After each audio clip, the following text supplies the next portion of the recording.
उज्यालो radio नेटवर्कसँगै उज्यालो online र mobile एप्लिकेशनबाट एकसाथ प्रसारण भइरहेको नेपाल दर्पणमा साथी मल्लिका थापासँगै अर्जुन पोखरेलको नमस्कार।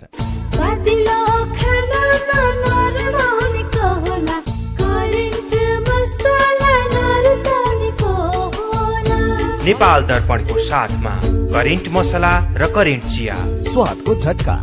नेपाल दर्पण सुरु गरौं मुख्य खबरका शीर्षकहरूबाट।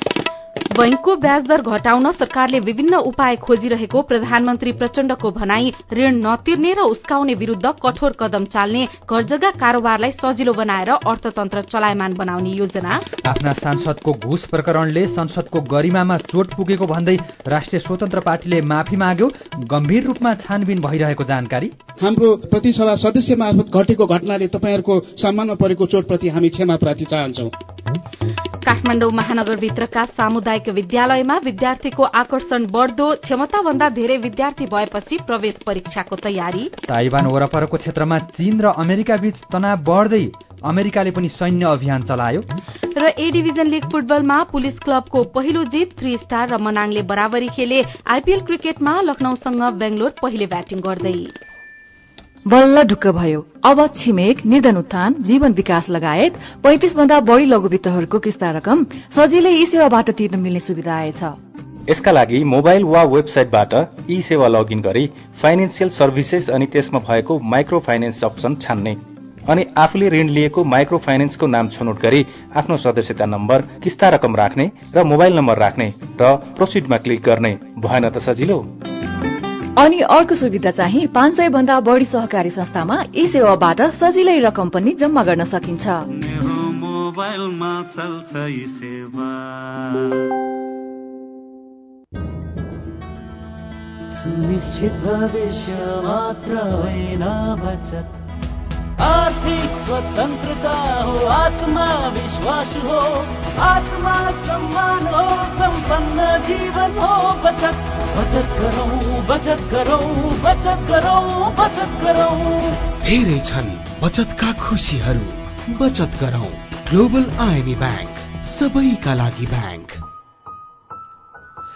नेपाल दर्पणमा अब खबरको सिलसिला। प्रधानमन्त्री पुष्पकमल दाहाल प्रचण्डले बैंकको ब्याज दर घटाउनको लागि सरकारले विभिन्न उपायहरू खोजिरहेको बताउनु भएको छ। सिंहदरबारमा अर्थतन्त्र सुधारका लागि सुझाव लिने उद्देश्यले बैंक तथा वित्तीय क्षेत्रका प्रतिनिधिहरूसँग गरिएको छलफलमा प्रधानमन्त्री प्रचण्डले अर्थतन्त्र सुधारको लागि सरकार गम्भीर रूपमा अगाडि बढ़िरहेको बताउनु भएको हो। बैठकमा प्रधानमन्त्रीले भन्नुभयो, मैले नै यो बैठकको आयोजना गरेको हुँ। अर्थतन्त्रमा देखा परेको दबावलाई कम गर्न लगातार छलफलमा छौं। बैंकको ब्याज दर घटाउने उपायहरू खोजिरहेका छौं। हामी अब छिट्टै एउटा निष्कर्षमा पुग्छौं। उहाँले एक अर्कालाई आरोप लगाएर समस्या समाधान नहुने भन्दै सरकार र निजी क्षेत्रले एकले अर्कोलाई सहयोग गरेर मात्रै अर्थतन्त्रका चुनौती र दबावलाई सकारात्मक दिशामा लैजान सकिने बताउनुभयो। राजस्व संकलनमा वृद्धि ल्याउन र राजस्व चुहावट नियन्त्रण गर्न निकै गम्भीर रूपमा लागेको प्रधानमन्त्री प्रचण्डको दावी छ। उहाँले अहिले घर जग्गा कित्ता काटमा भएको नयाँ नियम र कडाईका कारण बजारमा पैसा खेल्न नपाएको भन्दै घर जग्गा कारोबारमा सहजीकरण गर्ने तयारी गरिरहेको पनि जानकारी दिनुभयो। बैंक तथा वित्तीय संस्थाबाट लिएको ऋण तिर्दिन भन्ने र अरूलाई पनि नतिर्नु भनेर उस्काउने डरलाग्दो खेल भइरहेको भन्दै प्रचण्डले सरकार कठोर हुने चेतावनी पनि दिनुभएको छ। बैंकबाट ऋण लिने तर तिर्दिन भन्नेहरूलाई छाड्नु हुँदैन, त्यस्तो अराजक प्रवृत्तिलाई छुट दिन सकिँदैन। प्रधानमन्त्रीले भन्नुभयो, हुलहुज्जतलाई सहन सकिँदैन, त्यसमा कठोर हुन्छ। छलफलमा विभिन्न बैंकका कार्यकारी अधिकृत लगायत बैंक तथा वित्तीय क्षेत्रका जनप्रतिनिधिले पनि बैंक तथा कर्मचारीको सुरक्षामा सरकारले ध्यान दिनुपर्ने र व्यवसायी एवं आम नागरिकको चासो सम्बोधनको लागि सरकारको आग्रह अनुरूप आफूहरू अगाडि बढ्ने बताएका छन्। यसैबीच नेपाल व्यवसायी राष्ट्रिय महासंघले बैंक तथा वित्तीय संस्थाले लिँदै आएको चर्को ब्याज दर घटाउन अर्थमन्त्री समक्ष माग गरेको छ। महासंघको टोलीले आज अर्थमन्त्री डाक्टर प्रकाश शरण महतलाई भेटेर कोरोनाले थलिएका उद्योगी व्यवसायी बैंक तथा वित्तीय संस्थाले लिने चर्को ब्याजको कारणले व्यवसायबाट पलायन हुनुपर्ने अवस्था सिर्जना भएको भन्दै ब्याज दर घटाउन माग गरेका हुन्। भेटमा महासंघका अध्यक्ष कुमार कार्कीले 7-8% लिएको कर्जा ब्याज दर अहिले 15-16% पुगेको र व्यवसायी थप मर्कामा परेको भन्दै ब्याज दर घटाउन माग गर्नुभयो। महासंघले करका दर, भन्सार दरबन्दी घटाउनुपर्ने, विदेश पलायन हुँदै गएका युवालाई सिपमूलक तालिम प्रदान गरी स्वदेशमै रोजगारीको रोजगारको व्यवस्था गर्नुपर्ने, युवा जनशक्तिलाई कृषिजन्य उत्पादनसँग जोड्नुपर्ने, उद्योगी र किसानबाट उत्पादित सामान सहजै बजारसम्म लैजाने वातावरण निर्माण गर्न अर्थमन्त्री समक्ष आग्रह गरेको छ। भेटमा अर्थमन्त्री डाक्टर महतले उद्योगी व्यवसायीले राखेका माग समाधानका लागि आफूले पहल थालेको बताउनुभयो। राष्ट्रिय स्वतन्त्र पार्टीले आफ्ना सांसद ढाकाकुमार श्रेष्ठले मन्त्री बन्नको लागि मेडिकल व्यवसायी दुर्गा प्रसाईसँग टेलिफोनबाट 2 करोड़ रुपियाँ मागेको विषयमा संसदमा माफी मागेको छ। आफ्नो पार्टीका सांसद श्रेष्ठको अडियो प्रकरणले संसदकै गरिमामा र प्रतिष्ठामा आँच पुगेको भन्दै राष्ट्रिय स्वतन्त्र पार्टीका प्रमुख सचेतक सन्तोष परियारले आजको संसद बैठकमा माफी माग्नु भएको हो। प्रमुख सचेतक परियारले यो विषयमा पार्टीले गम्भीर रूपमा छानबिन गरिरहेको समेत संसदलाई जानकारी गराउनु भएको छ। सांसद डाक्टर ढाकाकुमार श्रेष्ठको हालै सञ्चार माध्यमहरूमा सार्वजनिक भएको टेलिफोन संवादलाई राष्ट्रिय स्वतन्त्र पार्टीले गम्भीर रूपमा लिएको छ। केन्द्रीय अनुशासन तथा आचरण समितिले हिजै यस सम्बन्धमा 24 घण्टाभित्र स्पष्टीकरण पेश गर्न डाक्टर श्रेष्ठलाई निर्देशन दिएको छ। हामीलाई लाग्दछ भ्रष्टाचारीको कुनै जाति हुँदैन, कुनै वर्ग हुँदैन र यो घटनालाई राष्ट्रिय स्वतन्त्र पार्टीले गम्भीर रूपमा लिएको छ। सभामुख मार्फत माननीय प्रतिसभा सदस्यहरूलाई हाम्रो प्रतिसभा सदस्य मार्फत घटेको घटनाले तपाईँहरूको सम्मानमा परेको चोटप्रति हामी क्षमा प्रार्थी चाहन्छौँ। संसदको गरिमा बढाउने राष्ट्रिय स्वतन्त्र पार्टीको यो अभियानमा हामी अछुण्ड रहनेछौँ र यो घटनाले हामीलाई कतै पनि विचलित गर्ने छैन भनी यहाँहरूलाई जानकारी गराउन चाहन्छु। आफूलाई मन्त्री बन्ने अफर आएको र त्यसको लागि पार्टीलाई पैसा बुझाउनु पर्ने भन्दै सांसद ढाकाकुमार श्रेष्ठले व्यवसायी दुर्गा प्रसाईसँग 2 करोड़ रुपियाँ मागेको अडियो हिजो बाहिरिएको थियो। घटनापछि राष्ट्रिय स्वतन्त्र पार्टीले श्रेष्ठलाई पार्टीको साधारण सदस्य र सांसद पदबाट निलम्बन गरेर अनुसन्धान थालेको छ। आजको बैठकमा नेपाली कांग्रेसका सांसद धनराज गुरुङले घुस प्रकरणको बारेमा छानबिन गर्न संसदीय समिति गठन गर्न माग गर्नुभएको छ। काठमाडौँ महानगरभित्रका सामुदायिक विद्यालयमा विद्यार्थीको आकर्षण बढ़ेको छ। महानगरपालिकामा 89 वटा सामुदायिक विद्यालय रहेकोमा 50% विद्यालयमा अंग्रेजी माध्यममा पठन पाठन हुन्छ। कम शुल्कमै अंग्रेजी माध्यममा पढ्न पाएपछि विद्यार्थी आउने क्रम बढ़ेको शिक्षा विभाग प्रमुख रामप्रसाद सुवेदीले जानकारी दिनुभयो। उहाँका अनुसार निजी विद्यालयमा कक्षा 5 सम्म अध्ययन सकेर कक्षा 6 मा भर्ना हुन आउनेको संख्या बढ़ी छ। भर्नामा 25% नयाँ विद्यार्थी देखिएका र यसरी आउने विद्यार्थी कक्षा 6 देखि कक्षा 8 सम्मका रहेको उहाँले बताउनुभयो। सामुदायिक विद्यालयबाट एसई उत्तीर्ण गरेपछि उच्च शिक्षा अध्ययनका लागि छात्रवृत्ति पाइने भएकाले पनि विद्यार्थीको आकर्षण बढ़ेको हो। नयाँ भर्नाका लागि विद्यार्थीको संख्या बढ़ेपछि स्तरमापन अर्थात प्रवेश परीक्षा गरेर मात्र भर्ना गर्ने तयारी भएको उहाँको भनाइ छ। काठमाडौँ महानगरभित्रका सामुदायिक विद्यालयमा 52,000 जना विद्यार्थीले अध्ययन गर्दछन्। 540 निजी विद्यालयमा 1,20,000 विद्यार्थी अध्ययनरत छन्। कञ्चनपुरमा खेतमा काटिएको गहुँ थ्रेसिङ गर्न किसानलाई समस्या भएको छ। व्यवसायीले गहुँ थ्रेसिङ गर्ने ट्र्याक्टर अर्थात गहुँ चुट्ने ट्र्याक्टरको मनोमानी रूपमा मूल्य निर्धारण गरेर रकम लिन थालेपछि किसान मर्कामा परेका हुन्। डिजल प्रति लिटरमा 10 रुपियाँ घटे पनि किसानले पुरानै मूल्यमा गहुँ थ्रेसिङ गरे बापतको रकम तिर्नु परेको छ। ट्र्याक्टर व्यवसायीले डिजलको मूल्य र मजदुरको ज्याला बढ़ेको कारण देखाउँदै चर्को रकम लिन थालेको किसानको गुनासो छ। गहुँ थ्रेसिङ गरे बापत ट्र्याक्टर व्यवसायीले प्रति घण्टा 3,000 रुपियाँदेखि 3,300 रुपियाँसम्म रकम लिन थालेका किसान कालुराम चौधरीले बताउनुभयो। पालिकाले भने ट्र्याक्टर व्यवसायीले लिन थालेको मूल्य नियमन गर्न दर रेट निर्धारण गरेका छन्। पालिकाले तोकेको दर रेट लागू भए नभएको अनुगमन गर्ने कार्य नहुँदा ट्र्याक्टर व्यवसायीले आफू खुसी किसानबाट चर्को रकम लिन थालेका हुन्। गहुँ बालीको लागत खर्च उठाउनै मुस्किल हुन थालेपछि गहुँ खेती गर्ने किसान हरेक वर्ष घट्दै गएका छन्। डिभिजन वन कार्यालय दाङले सर्पको उद्धारका लागि सरकारवालालाई तालिम दिन शुरू गरेको छ। मानिसहरू बसोबास गर्ने क्षेत्रमा सर्पहरू बढ़ेको तर उद्धारमा समस्या देखिएपछि सरकारवाला निकायलाई तालिम दिन शुरू गरिएको डिभिजन वन कार्यालय दाङले जनाएको छ। परिस्थितिय प्रणालीमा सर्पको महत्व भए पनि मानिसले सर्प देख्नासाथ मारिहाल्ने घटना बढ़ेपछि उद्धारमा सहयोग पुर्याउनका लागि डिभिजन वन कार्यालय, नेपाली सेना, सशस्त्र प्रहरी, नेपाल प्रहरी र रेड क्रसमा आबद्ध व्यक्तिहरूलाई सर्पको पहिचान र उद्धारको सिपका बारेमा जानकारी दिने अभियान थालेको डिभिजन वन कार्यालय दाङका प्रमुख मोहन प्रसाद श्रेष्ठले जानकारी दिनुभयो। तालिमपछि संस्थागत रूपमा सर्प उद्धार सामग्री समेत प्रदान गरिएको छ। सीधा कुरा प्रश्न विचार यो हो उज्यालो रेडियो नेटवर्क। नेपाल दर्पणमा कुराकानीसँगै खबरको सिलसिला बाँकी नै छ, सुन्दै गर्नुहोला। एचआईभीका बारेमा खुलेर कुरा गरौं। एचआईभी खराब आचरणको नतिजा नभई असावधानीको परिणाम हो, तसर्थ यसबाट बच्न असुरक्षित यौन सम्पर्क नराखौं। अन्य व्यक्तिले प्रयोग गरेका धारिला औजार जस्तै छुरी, दारी काट्ने ब्लेड प्रयोग नगरौं र रगत चढाउनु पर्ने अवस्था भएमा परीक्षण गरेको रगत मात्र चढाउँ। संक्रमित भइसकेकालाई समयमै उपचारमा लगाउँ र अकालमै हुन सक्ने मृत्युबाट जोगाउँ। समयमै उपचार गर्नाले संक्रमित गर्भवती महिलाले पनि स्वस्थ बच्चा जन्माउन सक्छिन्। Nepal youth foundation 12+, Lumbini plus र मकवानपुर महिला समूह। ए नानी, तिमीले छोरीको जन्म दर्ता गरायौ? गराउला नि काकु, के को हतार छ र?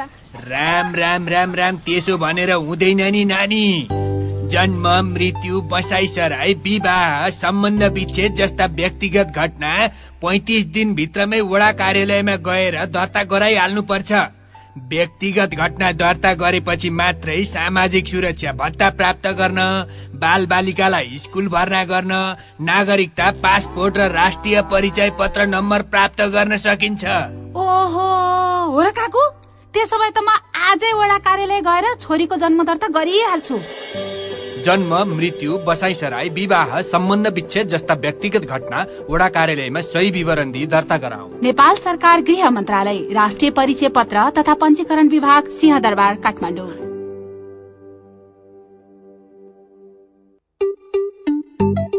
तिमीले पनि पाउने, मलाई पनि आउने, आउने कुरो आएपछि मन भयो रमाउने। हे आयामी पे रिफर गरिदे, मलाई पनि फाइदा अनि तिमीलाई पनि छ।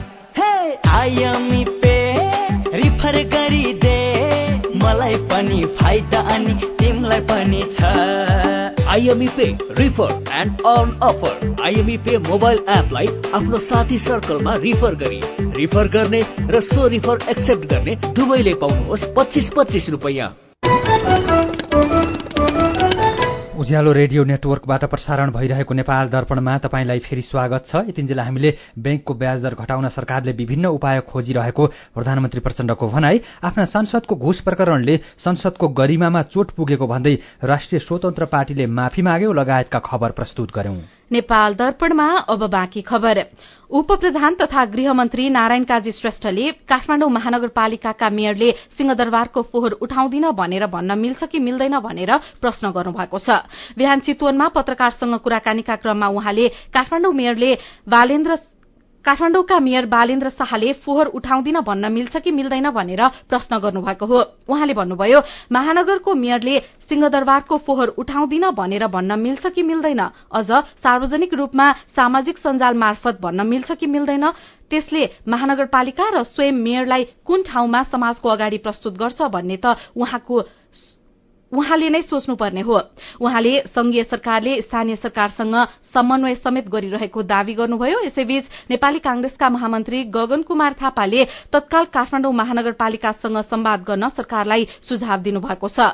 प्रतिनिधि सभाको आजको बैठकमा उहाँले कुनै विलम्ब र आग्रह नगरिकन महानगरपालिकासँग छलफल गर्न प्रधानमन्त्री पुष्पकमल दाहाल प्रचण्डलाई सुझाव दिनुभयो। काठमाडौँ महानगरपालिकाले सिंहदरबारभित्रको फोहोर उठाउनै बन्द गरेपछि संघीय सरकार र पालिका बीचको समन्वय र द्वन्द्वको चर्चा बढ़ेको छ। संघीयतामा पालिका सरकार अधिकार सम्पन्न हुने र कतिपय अधिकार तथा कर्तव्य साझा हुन्छन्। संघीय सरकारले पालिका सरकारको बाधा फुकाउन सहजीकरण गर्नुपर्छ, तर त्यसो नभएकोले सिंहदरबारको फोहोर नै उठाउन रोक्नु परेको काठमाडौँ महानगरपालिकाका मेयर बालेन्द्र शाहको दावी छ। महानगर र सिंहदरबार बीच अहिले देखिएको समस्या कतिको स्वाभाविक हो भनेर साथी भोजेन्द्र बस्नेतले संघीयता विज्ञ खिमलाल देवकोटालाई सोध्नु भएको छ। अब सिधै सिद्धान्तको मापदण्ड कुरा गर्ने हो भने सहकारिता, सहअस्तित्व समन्वयको सिद्धान्त भनेको छ, संविधानले लेखेको पनि छ र अनुसूचीहरूमा 3 तहका सरकारका अधिकारका कुराहरू पनि स्पष्ट छ हैन। त्यहाँ एकल पनि छ, साझा छ। तपाईले त्यही भएर त्यहाँ सहकारिता र सहअस्तित्व कुराहरू त्यही पनि भन्यो। राजधानी सहर पनि भएको हुनाले धेरै कुराहरू नेपाल सरकारसँग जोडिन्छ क्या। पाइला पाइलामा नेपाल सरकारको सहयोग चाहिन्छ, चाहे त्यो शिक्षाको कुरा होस्, चाहे स्वास्थ्यको कुरा होस्, चाहे सडकको होस्, चाहे खानेपानी होस्, चाहे फोहोर मैला होस्, चाहे सेक्युरिटीका कुराहरू होस् हैन। हरेक कुराहरूमा पाइला पाइलामा नेपाल सरकारको, संघीय सरकारको सहयोग चाहिन्छ महानगरलाई। अब काठमाडौँको मेयरको धारणा यसो बुझ्दाखेरि चाहिँ पटक पटक मन्त्रालय धाइएको छ, मन्त्रीलाई गुनासो भनिएको छ होइन, महानगरपालिकाका समस्याहरूको गाँठो फुकाइदिनु भनेर कहिले पनि सिरियसनेस देखिएन, सहयोग गरेन भन्ने खालको उहाँको धारणा आएको छ। यदि त्यस्तो हो भने यदि नेपाल सरकार यसमा सिरियस पनि हुन जरुरी छ। भोलि फेरि नेपाल सरकारले होइन त्यसो भए 13मा हामी बिजुली पनि दिँदैनौँ, टेलिफोनको पनि दिँदैनौँ भनेर फेरि काट्न हटाउन सुरु नगरोस् के। यो समस्यालाई बसेर समाधान गर्ने हो क्या। मेयर बालेन्द्र शाहले उठाएको जस्तै अथवा भनेको जस्तै अहिले संघीय सरकारले पालिका सरकारहरूसँग समन्वयमा कमजोरी चाहिँ देखिएको छ कि छैन? नेपाल सरकारको सोच मानसिकता केन्द्रीकृत छ, अधिकारहरू तल गएका छ प्रदेशमा होइन। 60% भन्दा हिजो नेपाल सरकारले गर्ने कामको भार चाहिँ तल गएको छ। पिरामिड खालका होइन जिम्मेवारीहरू छन्, स्थानीय ठाउँमा अलिक बढी जिम्मेवारी छ। बढी जिम्मेवारी भएको ठाउँमा ती अनुसार इन्स्टिट्युसन पनि चाहिन्छ, कर्मचारी पनि चाहिन्छ, कानुन पनि चाहिन्छ, वित्तीय सुशासन पनि चाहिन्छ होइन। काठमाडौँ महानगरको लगायत अरू महानगर र उपमहानगरको अलग्गै फरक खालको समस्या होला है। देशका अरू दूर दराजका सानातिना पालिकाहरूको अर्कै खालको समस्या होला। त्यसकारण जुन अभिभावकको त्यो निर्वाह गर्नु पनि गरेका छैन। तपाईँले एउटै इक्जाम्पल दिन्छु, स्थानीय सेवा व्यवस्थापन सम्बन्धी कानुन मापदण्ड अहिलेसम्म ल्याइदिन्न। सरकारको अनुभूति त स्थानीयले गरे होला, सरकारको अनुभूति। सरकार हुनलाई त तपाईँको प्रहरी पनि हुनु पर्यो नि, प्रहरी प्रशासन हुनु पर्यो, दण्ड जरिवाना गर्ने बजेट सजेट होइन सबै हुनु पर्यो। प्रदेशमा त अहिलेसम्म हेर्नुहोस् त एकल अधिकारको प्रहरी समायोजन पनि गरिदिएको छैन। सङ्घीय निजामती सम्बन्धी कानुन नल्याइदिँदाखेरि स्थानीय र प्रदेशमा यति ठुलो समस्या छ कि हेर्नुहोस् होइन, यस्तो अन्योलता छ, यस्तो दुविधा छ हेर्नुहोस् होइन। हिजो सिङ्गो गाविसलाई वडा बनाइदियो, वडा सचिवको खाली छ। खोइ त नेपाल सरकारले एउटा होइन त्यो मेसेज दिएको हो। बजेटिङमा त्यही समस्या छ होइन। स्थानीयको कार्यक्षेत्रभित्रका योजना तर्जुमा सशर्तको नाममा स्थानीय सडकदेखि लिएर स्थानीय खानेपानीका योजनाहरू चाहिँ केन्द्रबाटै खोल्टीबाट छाउन गरेर पठाउँछन्। कम्तीमा समन्वय र सहकार्य गरौँ, प्लानिङ चाहिँ तलदेखि होइन बटम टु टप खालको लिङ्कअप पनि गरौँ, समस्याहरूको गाँठाहरू फुकाइदिउँ भन्ने त्यो सोच मानसिकता देखिएन। समस्या यहाँ देखियो, चर्चा निकै भएको छ। काठमाडौँ महानगर र सिंहदरबार बीच नै पो द्वन्द्व हुन्छ कि भन्ने किसिमको चर्चा पनि भएको छ। अब भोलिका दिनमा अरू पालिकाहरूमा पनि यस्ता समस्या दोहोरिन नदिन सङ्घीय सरकारले के गर्नु पर्ला? सङ्घीय सरकारले एउटा अभिभावकत्व निर्वाह गरोस् होइन। प्रदेशले पनि निर्वाह गर्न जरुरी छ, किनभने प्रदेशले पनि कतिपय कुराहरूमा स्थानीय तललाई ब्याकअप गर्नु जरुरी देखाएको छु मैले। त्यस कारण यी सबै समस्याका समाधानहरू बसेर गर्ने हो क्या। प्रदेशमा प्रदेश समन्वय परिषद छ, केन्द्रमा मुख्यमन्त्रीको प्रधानमन्त्री क्षेत्रमा अन्तर प्रदेश परिषद भन्ने छ। अनि जस्तो अब बालेनले कतिपय मन्त्रालयगत रूपमा इस्युहरू होइन उहाँ अहिले सामाजिक सञ्जालमा मिडियामा आएको छ होइन, मन्त्रालयगत समस्याहरू। त्यस्ता मन्त्रालयगत समस्याहरू त विषयगत समितिहरू छन् होइन। अनि अब वित्त सम्बन्धी समस्याहरू छ भने अन्तर सरकारी वित्त परिषद छ। यस्ता अन्तर तह समन्वयकारी संस्थाहरूमा बसेर होइन विषयगत समितिहरूमा बसेर समस्याको समाधान गर्नुपर्छ। उहाँ हुनुहुन्थ्यो संघीयता विज्ञ खिमलाल देवकोटा। नेपाल दर्पणमा फेरि खबरकै सिलसिला। छात्रालाई अश्लील सामग्री देखाएको अभियोगमा जिल्ला अदालत काभ्रेपलाञ्चोकले एकजना शिक्षकलाई कैद र जरिवानाको फैसला गरेको छ। प्रमुख जिल्ला न्यायाधीश मोहनराज भट्टराईको इजलासले महाभारत गाउँपालिका 3 को सिद्धेश्वर माध्यमिक विद्यालयमा कार्यरत शिक्षक देवेन्द्र कुमार विष्टलाई 1 वर्ष 3 महिना कैद, 15,000 रूपैयाँ जरिवाना गर्नुका साथै 400 रूपैयाँ पीड़ित राहत कोषमा जम्मा गर्न भनेको छ। त्यस्तै अदालतले पीड़ित 27 जना बालबालिकालाई जनहित 10,000 रूपैयाँका दरले क्षतिपूर्ति भराउने फैसला गरेको हो। अनुसन्धानका क्रममा कक्षा 8 मा अध्ययनरत छात्र छात्रालाई विष्टले आफ्नो मोबाइलबाट कक्षा कोठामै यौनजन्य अश्लील भिडियो देखाएको अभियोग पुष्टि भएको थियो। यसअघि तरौटीमा रिहा गरिएका विष्ट अहिले फरार छन्। भक्तपुरमा आजदेखि बिस्केट जात्रा शुरू भएको छ। 8 रात 9 दिनसम्म मनाइने भक्तपुरको ऐतिहासिक एवं सांस्कृतिक महत्व बोकेको बिस्का अर्थात बिस्केट जात्रा आज बिहानदेखि नै शुरू भएको हो। तौमणीमा रहेको भैरवको रथमा पूजा गर्न बिहानैदेखि भक्तजनको भीड़ रहेको छ। बिहान 5 बजेदेखि सर्वसाधारणको लागि भैरवको रथमा पूजा खुला गरिएको थियो। पूजा गर्दै भैरवको रथमा भैरवनाथ र बेताल विराजमान गराई हनुमान ढोकाबाट ल्याएको खड्ग, तरबार र निशान राखेपछि विधिपूर्वक रथ तानेर यात्रा शुरू भएको हो। आन्दोलनरत मिटर ब्याज पीड़ित र सरकारी प्रतिनिधि बीचको वार्ता सकारात्मक भएको छ। गृह मन्त्रालयका सहसचिव प्रदीप कुमार कोइराला संयोजकत्वको टोलीले पीड़ितहरूसँग गरेको दोस्रो वार्तामा दुवै पक्षबीच सकारात्मक भएको मिटर ब्याजी पीड़ित संघर्ष समितिका प्रवक्ता मृग नवीनले बताउनुभयो। उहाँले वार्तामा सरकारी वार्ता टोली र आफूहरूले आफ्ना धारणा राखेको बताउनुभयो। उहाँले मिटर ब्याज अपराध छानबिन समिति र पीड़ित बीच भएको 5 बुँदे सहमतिका विषयमा छलफल गरेको बताउनुभयो। बताउनुभयो। उहाँले यसअघि पीड़ितहरूसँग भएका सहमति कार्यान्वयन र पछिल्लो पटक संघर्ष समितिले पेश गरेका मागका बारेमा दोहोरो संवाद भए पनि सहमति हुन नसकेको बताउनुभयो। भोलि मिटर ब्याजी पीड़ित संघर्ष समितिका संयोजक सहित वार्ता गर्ने गरी आजको वार्ता सकिएको उहाँले बताउनुभयो। नेपाल दर्पणमा मेरो पनि भन्नु छ सँगै खबरको सिलसिला बाँकी नै छ, सुन्दै गर्नुहोला। आधुनिक र प्राकृतिक चिकित्सा पद्धतिको वैज्ञानिक सम्मिश्रण स्थल डनी हिलिङ क्लिनिक। यहाँ विशेषज्ञहरूद्वारा नसा, हाड जोड्नी, मांसपेशीका दुखाइ र अन्य समस्याको उचित परीक्षणद्वारा रोगको पहिचान, उपचार र परामर्श प्रदान गरिन्छ। Physiotherapy, acupuncture, Ayurveda, medical massage तथा विशेषज्ञहरूको सल्लाह अनुसार न्यूनतम प्रतिकूल प्रभाव हुने गरी उचित उपचार गरिन्छ। स्वस्थ जीवनशैली तथा निरोधात्मक परामर्शको लागि आउनुहोस्। हाम्रो सिद्धान्त निको प्रकृतिले पार्छ, हामी सहयोग गर्छौं। डनी हिलिङ क्लिनिक, एकान्त कुना रोड, जाउलाखेल।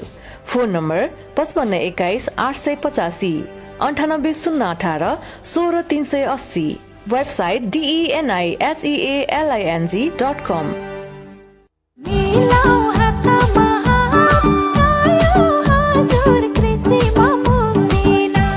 अब कृषि सम्बन्धी सम्पूर्ण सेवा तथा सामग्रीहरू पाउनुहोस् एकै ठाउँमा। मल, बिउ, विषादी, औजार उपकरण र सम्पूर्ण प्राविधिक सेवाहरू अब नजिकैको एग्रोभेट, सहकारी तथा कम्पनीको आधिकारिक विक्रेताहरूकोमा गई सम्पर्क गर्नुहोला।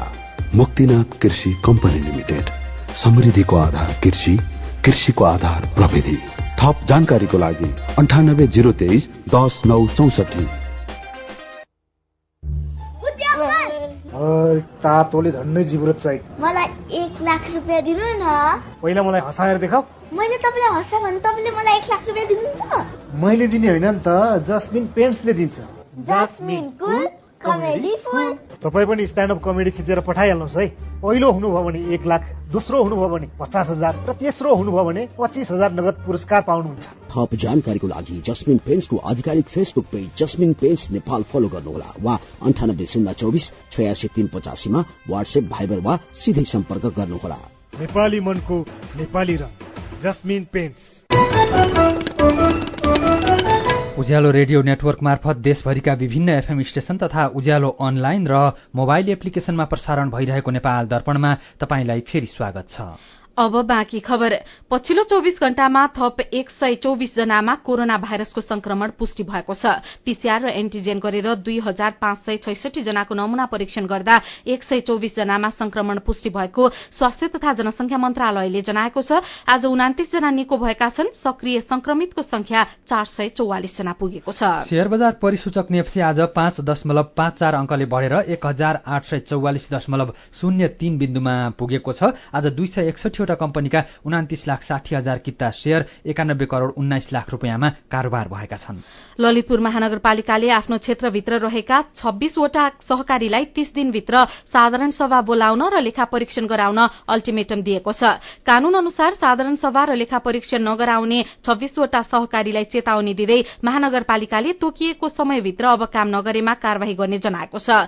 सहकारी ऐन अनुसार सहकारी संस्थाले हरेक आर्थिक वर्ष समाप्त भएको 6 महिनाभित्र साधारण सभा बोलाउनु पर्ने र संस्थाको कारोबारको लेखा परीक्षण गरेर महानगरपालिकामा बुझाउनुपर्छ। तर ललितपुर महानगरभित्र सञ्चालित 26 वटा सहकारीले लामो समयदेखि नियमको पालना नगरेको पाइएको छ। रुकुम पश्चिमको सानीभेरी गाउँपालिकाले कृषकलाई उत्पादनको आधारमा अनुदान प्रदान गरेको छ। कृषकले उत्पादन गरेर बिक्री गरेको परिमाणका आधारमा गाउँपालिकाले वडा नम्बर 7 र 9 का 28 जना किसानलाई अनुदान हस्तान्तरण गरेको हो। रुकुमकै अर्को खबरमा 5 दिन अघि सालनाल सहित मृत अवस्थामा फेला परेको एक शिशुको पहिचान हुन सकेको छैन। रुकुम पश्चिमको 820 कोट नगरपालिका वडा नम्बर 11 चौरमा रहेको ठूलो भेरी किनारमा चैत 22 गते मृत अवस्थामा फेला परेको शिशुको शनाखत हुन नसकेको हो। अर्घाखाँचीको सन्धिखर्क नगरपालिकामा जग्गाको किता काट खुलेको छ। नगरपालिकाले जग्गाको वर्गीकरण सकाएसँगै जग्गाको किता काट खुलेको हो। जग्गाको वर्गीकरणसँगै अब गैर कृषि क्षेत्रमा 4 आना र कृषि क्षेत्रमा 2 रोप पनि जग्गाको किता काट गर्न पाइने सन्धिखर्क नगरपालिकाका राजस्व शाखा प्रमुख मुक्तिराम खनालले जानकारी दिनुभयो। यसैबीच सन्धिखर्क नगरपालिकाले कृषि उत्पादन बढाउन कृषकहरूलाई प्लास्टिक टनेल वितरण गरेको छ। कृषि उत्पादन वृद्धि गर्ने उद्देश्यका साथ कृषकहरूको मागका आधारमा 50% अनुदानमा प्लास्टिक टनेल वितरण शुरू गरिएको सन्धिखर्क नगरपालिकाका कृषि शाखा प्रमुख राजेन्द्र भट्टराईले बताउनुभयो। मेरो पनि भन्नु छ।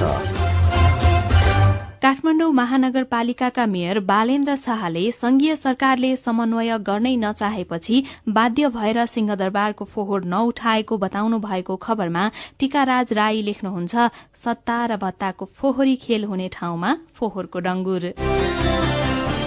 केशव निश्चलले लेख्नु भएको छ, समस्या समाधानका लागि कुनै पहल र सहयोग नभएकाले नै यस्तो निर्णय भयो जस्तो लाग्छ। नागरिकको हक हितका लागि तीनै तहका सरकारबीच समन्वय हुन जरुरी छ। श्याम रेग्मी पनि लेख्नुहुन्छ, विकास निर्माणमा सरकार र महानगरबीच नङ र मासुको जस्तो सम्बन्ध हुनुपर्छ। महानगरले चालेको विकासका योजना र लक्ष्यमा सरकारले असहयोग गर्नुहुन्न। कमान सिंह पाखरिनको प्रतिक्रिया छ, फोहोर त लाजगाजले बिस्तारै उठाउलान्, तर जरो गाडेर बसेको फोहोरी राजनीति चाहिँ सफा कहिले होला कि नहोला। रविन्द्र कुवरले भन्नुभएको छ, संघीय प्रदेश र स्थानीय सरकारले नागरिकलाई प्रत्यक्ष छुने गरी विकास निर्माणका काम गर्नुपर्छ। एकले अर्कालाई देखाएर आरोप प्रत्यारोप गर्ने होइन, अनि मिलेर समस्याको समाधान खोज्नुपर्छ। अनि किसानको पीड़ा नखाऊ भने दिनभरिको शिकार, खाऊ भने कान्छा बाको अनुहार शीर्षकको सामग्री उज्यालो अनलाइनमा पढेर खड्का राजुले लेख्नु भएको छ, किसानको दुःख किसानलाई नै थाहा हुन्छ। खेतीपाती बाँदरले राख्दैन। राहत र क्षतिपूर्ति पाउनुपर्ने किसानले सरकारबाट झुटा आश्वासन मात्रै पाउँछन्। विचारका लागि तपाईलाई धन्यवाद। मेरो पनि भन्नु छ। मेरो पनि भन्नु छ प्रस्तुत गर्दै हुनुहुन्थ्यो साथी सञ्जिता देवकोटा। नेपाल दर्पणमा अब एउटा विदेशको खबर।